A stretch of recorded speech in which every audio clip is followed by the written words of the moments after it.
Hi, Randy. For Dr. Engler, I was wondering if you'd be able to start her under some time under tension exercises specifically for upper and lower abdominals,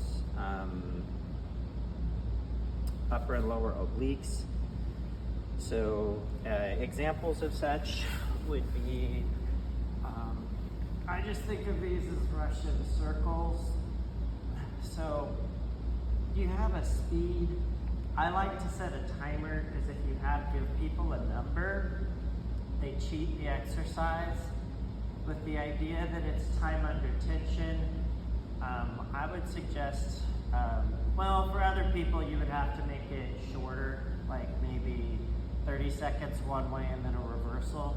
For Engler, she could probably handle an initial 2 minutes and then a reversal for 2.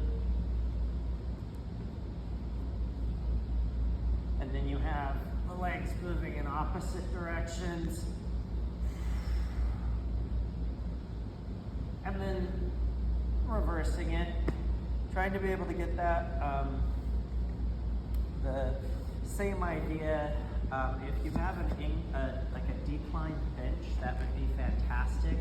To be able to do crunches with the idea of not hitting the ground, but being able to go up. More than likely, because she's doing explosive training with you, she's gotten maximum saturation for improvement from first tier fast twitch muscle engagement through her abdominal and oblique area. To be able to get additional strengthening, which we do use in ballroom dancing, she's going to end up needing to be able to have the time under tension to actually teach those muscles how to fire. Don't look at the way she looks now. Remember Engler before Randy.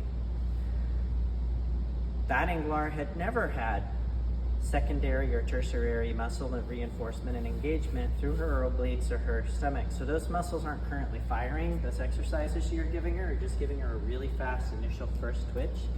If she's wanting to get really in shape, she'll end up needing that secondary engagement, which initially won't kick in probably.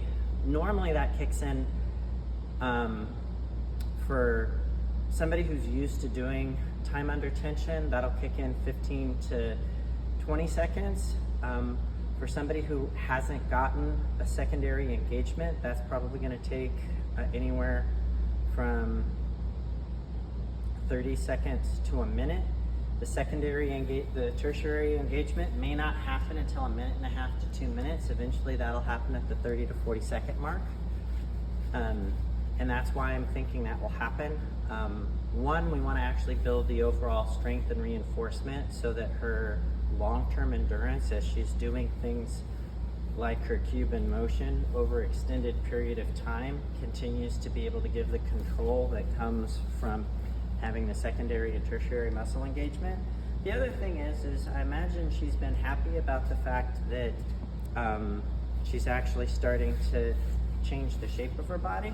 However, one of the things that's really frustrating is to have a good diet, workout, and then still end up having areas of cellulite that aren't conforming the same way that things are on your legs and some of the areas of the body.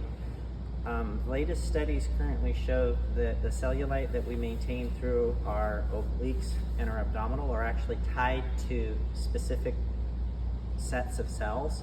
So if you're only doing the primary fast twitch muscle engagement group, the muscles that are in the fat cells that are directly tied to the secondary and tertiary engagement won't ever go away. So you can end up having somebody who has a rock hard initial engagement of their abs that could end up having a decent size extra. And it's not so much that the aesthetic is what somebody's looking for, but it'll change the way that some of the clothing fits. And in ballroom dancing, they tend to like things that are a little tighter. And that makes people less self-conscious if they end up having a fit that they think happens to look better. The other thing that it does is when you end up being able to have that ability of keying in, it does allow you to be able to have a more even resource distribution, which again lowers how much somebody is getting tired and gives a higher optimal performance. If you don't want her doing crunches that go this way for the obliques, you can also use,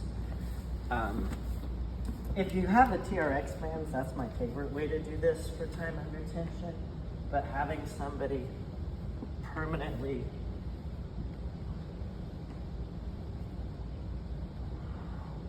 doing that can also be done, but most people don't have the wrist control for that. So if their wrist strength isn't up to it, that's one of the ones that you might end up being able to do. Just as a way of being able to add it. If you're not sure she can handle the decline, the nice thing about the decline is it's actually easier on the back, harder on the abs, easier on the back. A flat bitch, if it's not a maximum decline, that would probably still work out okay. Strangely enough, you can vary that if you're looking for a way to be truly cruel and unusual. A really light workout for a back is if you flip that around and you have it as an incline instead of a decline, but you still hook the feet and you come forward, and then you're having to slowly use your back. You can do a slow back lever to be able to make sure that her back is getting the same strengthening exercises as her abs. And again, time under tension would be how I would recommend being able to go about that. Thanks.